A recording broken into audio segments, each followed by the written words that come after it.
At this point, we can all agree on how there's a Fenix watch for everyone, and for a person who prefers to run to their commute, climb and hike trails, and feel like they belong in the great outdoors, Garmin has just released a brand new follow-up to their prestigious Fenix 7 series, the Fenix 7 Pro. With a ton of improvements over the original, how well could the watch fare against Apple's crown jewel, the Apple Watch Ultra? In our video today, we'll discuss both watches in order to give you an idea of which one you should go for. So without further ado, let's begin.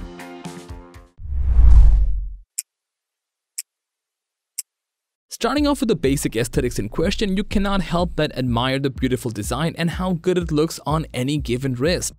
Garmin designed their watch to be worn 24/7, and it's hard not to. The responsive advanced MIP touchscreen makes it relatively easy to navigate the watch and check notifications while being on the move, which makes it an essential tool for any runner who prefers to be on the move. And alongside, you're also getting access to physical buttons should you choose them to navigate instead of the screen or when the fingers turn sweating. So what exactly is so pro about Garmin's new edition? In comparison to the predecessor, the one thing that stands out like a knight in shining armor is the heart rate sensor, which comes with more spatially diverse optical sensors. These sensors offer an enhanced level of performance tracking for a plethora of different sports modes. Alongside, here's a fun thing, you're also getting a built-in flashlight. This was first introduced in the Fenix 7X, and since then users have been conveniently using them instead of their phone's unreliable flashlight, as well as utilizing the flashlight as a communication device with its blink or pulse ability. There is also a runner-specific cadence visibility flashlight where it'll pulse white when your arms thrust forward and red as it moves back.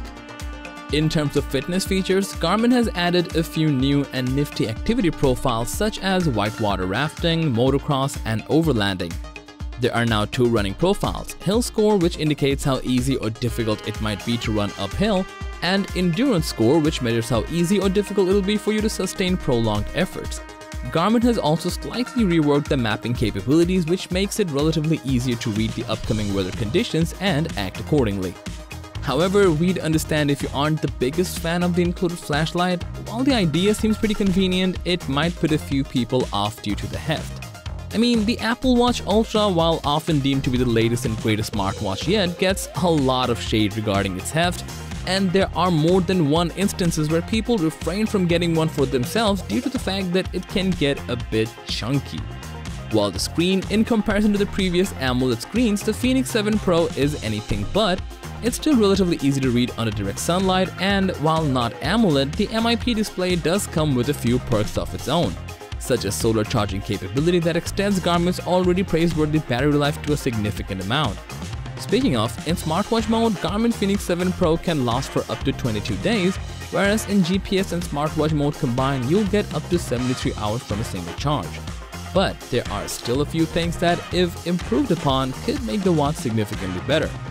You see, if you're an experienced Garmin user, you already know how the Fenix 7 lineup is often disappointing in terms of the limited number of apps you can take advantage of from the watch. Where in this regard, Apple downright outclassed Garmin, and owning an Apple Watch Ultra is almost equivalent to having an iPhone on your wrist. In comparison, Garmin still makes you feel like you're wearing a sports watch, which in theory is how it's built to be, but with Apple running around making people feel like a mini version of their phone is resting on their wrist, stiff competition is an understatement. You cannot help but be impressed with what Garmin has done to the next iteration of the Fenix 7 lineup. And while the flashlight is pretty handy and the new sensor looks darn promising, you cannot help but overlook the fact that Garmin still has yet to add a skin temp sensor to these high-end watches, which would pave the way for a watch that comes with enhanced menstrual tracking and health data. Maybe Garmin Fenix 8? Time will tell. Let's see. However, if you're already an owner of a Garmin Epix 2 or a Garmin Fenix 7S, you probably won't see any reasoning behind upgrading to a 7 Pro. But if you're rocking an older Forerunner and want to invest in an adventure-centric watch that has most of the boxes ticked, the Fenix 7 Pro is a solid choice. So that was a comparison video between Garmin Fenix 7 Pro versus Apple Watch Ultra, the ultimate smartwatch. Which one of these smartwatches would you be going for and why? Do let us know, as we'd love to hear from you. And as for everything else, don't forget to like, share, subscribe and hit the bell icon if you want to see more content like this on your feed.